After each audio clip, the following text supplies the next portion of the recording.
Now, the first setting applies from both photography and video, which is setting up the green range. When you go to menu,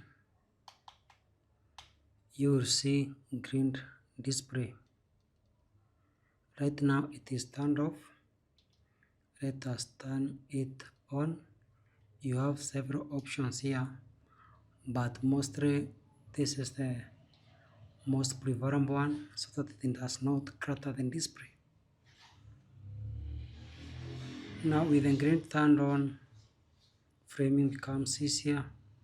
You know where to place your subject, and for portraiture, placing the eyes across the top line always makes the eyes of your subject pop. The next setting applies in video mode,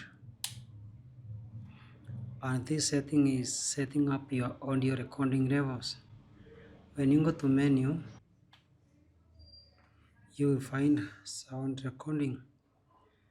Right now mine is set to manual, and as I am talking you can see the audio levels here. The aim is always to make sure the audio levels do not peak, and when audio levels peak you start noticing the red dots. This red indicates that the audio is high pitch, distorted, and it is not going to sound really nice. So you need to be hitting around between the whites and green depending on the settings on your camera or the color that your brand uses. But right now, when the audio level is hitting the yellows, it means that my audio is nice and clean. The next setting is using auto white balance. Right now my camera is set to daylight, although I am indoor. This is what auto white balance gives me. This is what daylight gives me.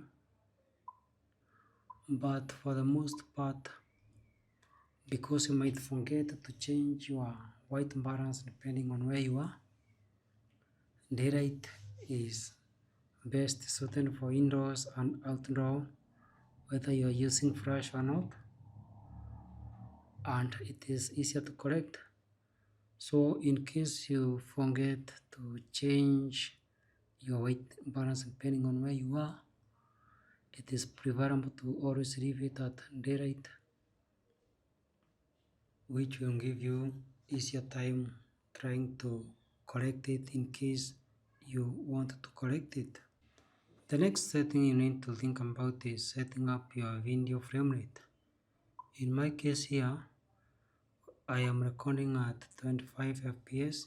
If you're recording at 25 fps, make sure the shutter speed is 50th of a second or 1 over 50th, which will make the video movement look smooth and normal. If you mess up here, you will not have smooth movement in your videos, so always make sure that your shutter speed is double the frame rate. The next tip is to always make sure that your camera is set balanced. When you go to, let me first turn off tracking, because in this camera, in tracking mode, there is no levels on this camera. So in this menu here, when I press info again, you can see that there is this indicator here, this green and red line. So when it is green, it means that the camera is set to level, and when it is red, it means the camera is distorted, and in post, when you correct that distortion, you might end up losing some part of the frame. So it is always advisable to make sure before you press record, your camera is level. If you want to use tracking for the case of this camera, once you have set your camera on a tripod and the framing is level, then you can go back to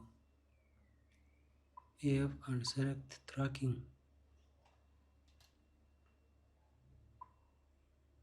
and now you can track your subject, but now this applies for when the camera is on a tripod. JM Photography KC Imagement.